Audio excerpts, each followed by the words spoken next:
మీకు hair fall అవుతుందా? India first liposomal Avengers gummies వాడండి, హెయిర్ ఫాల్ తగ్గించుకోండి. Welcome to Suman TV. Rythu Bharosa పైన రైతుల్లో చాలా డౌట్స్ ఉన్నాయి. డౌట్ నెంబర్ 1, రైతు భరోసా ఎంత ఇస్తున్నారు? గత ప్రభుత్వం 10,000 ఇచ్చింది, ఈ ప్రభుత్వం 12,000 అంటుంది. మరి అప్పుడు ఎలక్షన్లేమో 15,000 అని చెప్పారు.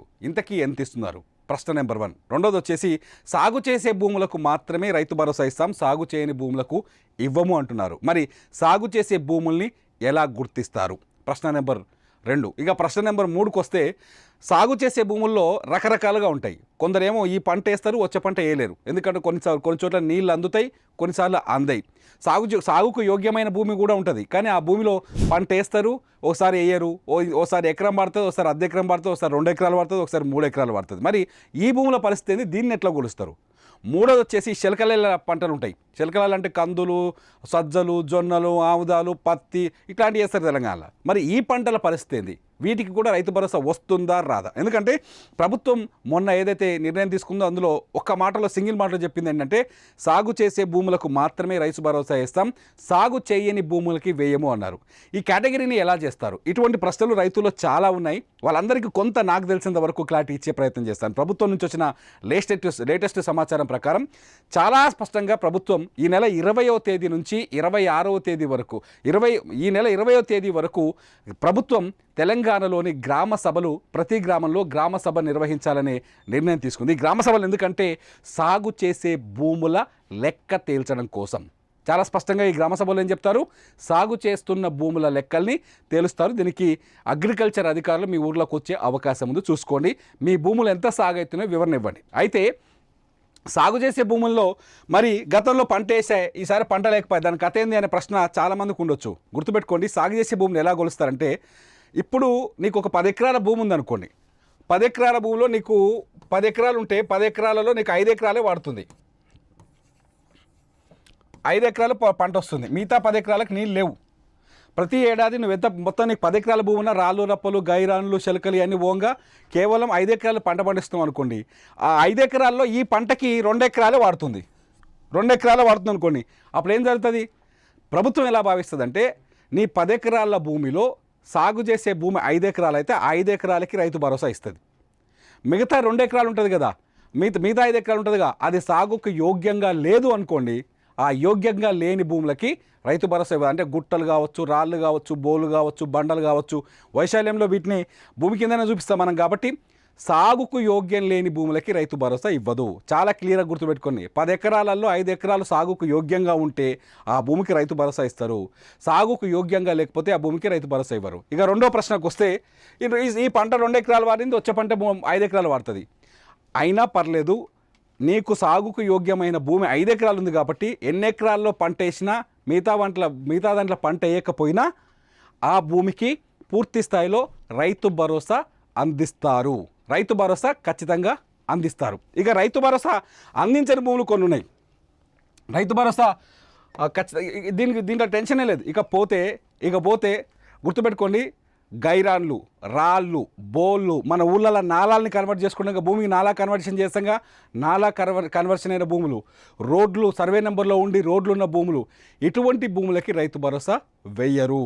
గత ప్రభుత్వం పట్టాదారు పాస్ పుస్తకంలో ఎంత భూమి ఉంటే అంత భూమికి రైతు భరోసా వేసింది. కానీ ఈ ప్రభుత్వం కేవలం సాగుకు యోగ్యమైన భూమి, ఇది చాలా క్లియర్గా గుర్తుపెట్టుకొని మీ ఊళ్ళోకి వచ్చే అగ్రికల్చర్ ఆఫీసర్లు చాలా బాగా క్లియర్గా మీరు సాగు చేస్తున్న భూముల లెక్కలు తీస్తారు. ఆ లెక్కల ప్రకారమే మీకు రైతు బంధు అందుతుంది. సాగుకు యోగ్యత లేని భూమిలో వెయ్యరు. నాలా కన్వర్షన్ భూములు కావచ్చు, వెంచర్లు చేసిన భూములు కావచ్చు, బోళ్ళు రాళ్ళు ఉన్న భూములు కావచ్చు, లేకపోతే రోడ్లు వేసిన భూములు కావచ్చు, లేకపోతే ఆల్రెడీ ఊళ్ళల్లో కమర్షియల్ చేస్తుంటారు, అంటే వేరే వ్యాపారం చేస్తూ ఆ భూమిని వ్యవసాయ భూమి కింద చూపిస్తారు కదా, అటువంటి భూములకు కూడా రైతు భరోసా రాదు. కేవలం దున్ని నాటు పెట్టి లేకపోతే ఇత్తనాలు వేసే భూములకు మాత్రమే రైతు భరోసా ఇవ్వాలని ప్రభుత్వం నిర్ణయించింది. ఇకపోతే రైతు భరోసా ఎంత అనేది అతిపెద్ద ప్రశ్నగా మారింది. గత ప్రభుత్వం కేసీఆర్ ప్రభుత్వం ఎకరానికి ఎంత వేసింది? 10,000 వేసింది కేసీఆర్ ప్రభుత్వం. రేవంత్ రెడ్డి ప్రభుత్వం ఎకరానికి 12,000 ఇస్తా అంటుంది. అంటే కేవలం 2,000 ఎక్కువ ఇస్తా అని చెప్తుంది. ఎలక్షన్స్లో ఏం చెప్పారంటే వీళ్ళు 15,000 ఇస్తామని చెప్పారు, కానీ మొన్న క్యాబినెట్ భేటీలో మాత్రం చాలా స్పష్టంగా 12,000 ఎకరానికి 12,000 మాత్రమే ఇస్తామంటే పంటకు 6,000. గతంలో పంటకు 5,000 వచ్చేది ఎకరానికి, ఈసారి పంటకి 6,000 వస్తాయి. ఏ తారీఖు నుంచి వస్తుందంటే జనవరి 26వ తేదీ నుంచి రైతు భరోసా రైతుల ఖాతాల్లో పడబోతోంది. ఎకరానికి 6,000 చొప్పున జనవరి 26వ తేదీ నుంచి రైతుల ఖాతాల్లోకి డబ్బులు వస్తాయి. జనవరి 20వ తేదీ వరకు ఏ రైతుకి ఎంత భూమి ఉంది, ఆ భూమిలో ఎంత సాగు చేస్తున్నాడు, ఎంత సాగు చేయట్లేదు, రాళ్ళు రప్పలు ఎంత ఉంది, వెంచర్లు చేసింది ఎంత ఉంది, రోడ్లు ఎంత ఉన్నాయి, ఇవన్నీ తీసేసి పొలం ఎంత ఉందని లెక్కలు తీసి ఆ పొలానికి రైతు భరోసా అందిస్తారు. ఇకపోతే మొత్తం ఇట్లా ఎంతమందికి వస్తుందంటే రాష్ట్రంలో 1,35,00,000 ఎకరాలకి 1,35,00,000 ఎకరాలకి రైతు భరోసా పడబోతుంది. అందులో 64 లక్షల మంది రైతులకి బెనిఫిట్ అవుతుంది. 64 లక్షల మంది రైతులకు బెనిఫిట్ అవుతుంది. ఇందులో అంటే 12,000 ఫ్యామిలీస్, మొత్తం 9,000 కోట్లు కేటాయించింది ప్రభుత్వం. 9,000 కోట్ల రూపాయలని ఈ నెల 26వ తేదీన వరుసగా రైతుల ఖాతాల్లో జమ చేయాలని ప్రభుత్వం నిర్ణయించుకుంది. గతంలో రైతు బంధు ఏదైతే రుణమాఫీ ఉండేదో ఆగస్టు 15వ తేదీన రుణమాఫీని మొదలుపెట్టింది ప్రభుత్వం. ఆగస్టు 15వ తేదీ నాటికి రుణమాఫీ చేస్తామని చెప్పింది. ఆగస్టు 15వ తేదీ నాటికి రుణమాఫీ చేసుకుంటూ వచ్చింది. ఈసారి జనవరి 26 నుంచి రైతు భరోసా వేస్తామని చెప్పింది. రైతు భరోసాను వస్తేందుకు ప్రభుత్వం రెడీ అయింది. ఎకరానికి 12,000 సాగు చేసే భూములకు మాత్రమే వస్తుంది. ఈ పంట 2 ఎకరాల వారి వచ్చే పంటకు 3 ఎకరాలు పడావు పడ్డా వచ్చే పంట మళ్ళీ నువ్వు 5 ఎకరాలు నాటు పెడతావు కాబట్టి పడావు ఉన్న భూమి కూడా అంటే పంటకు యోగ్యమైన భూమికి కూడా నీకు రైతు భరోసా అందుతుంది. ఇలా టెన్షన్ పడాల్సిన పని లేదు. రైతు భరోసాతో పాటు ఈసారి రేవంత్ రెడ్డి ప్రభుత్వం ఇంకొక గొప్ప వరం ఇచ్చింది రైతులకు, పేదలకు. ఏంటంటే ఇందిరమ్మ ఆత్మీయ భరోసా. ఈ ఇందిరమ్మ ఆత్మీయ భరోసా కింద సంవత్సరానికి 12,000 రూపాయలని రైతు కూలీలు, ఉపాధి హామీ కూలీలకు అందించబోతోంది. ఎవరైతే ఉపాధి హామీ కూలీలు ఉంటారో గ్రామీణ ప్రాంతాల్లో వాళ్ళకి ఏడాదికి 12,000 రూపాయలని అందించబోతుంది.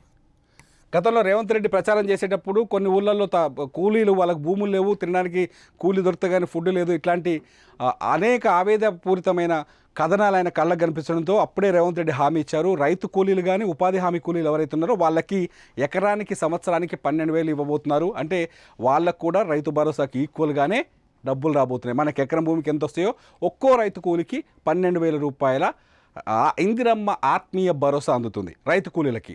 వీళ్ళు ఈ రైతు కూలీల కోసం దాదాపు 700 కోట్లను కేటాయించింది. 700 కోట్లను కేటాయించింది. జనవరి 6వ తేదీ నుంచి తెలంగాణలో రైతులకి మరో పండగ స్టార్ట్ కాబోతుంది. నిజంగానే రైతు భరోసా పైన రేవంత్ రెడ్డి ప్రభుత్వం సరైన నిర్ణయమే తీసుకుందా? రైతు భరోసా సాగు భూములకు ఇవ్వడమే కరెక్టా? కట్ ఆఫ్ లాంటివి ఏమీ లేకుండా సాగు చేసే ప్రతి ఎకరాకి రైతు భరోసా ఇవ్వడం న్యాయమైన పద్ధతేనా? రైతు కూలీలకి 12,000 సరిపోతాయా? మీ అభిప్రాయం ఏంటి?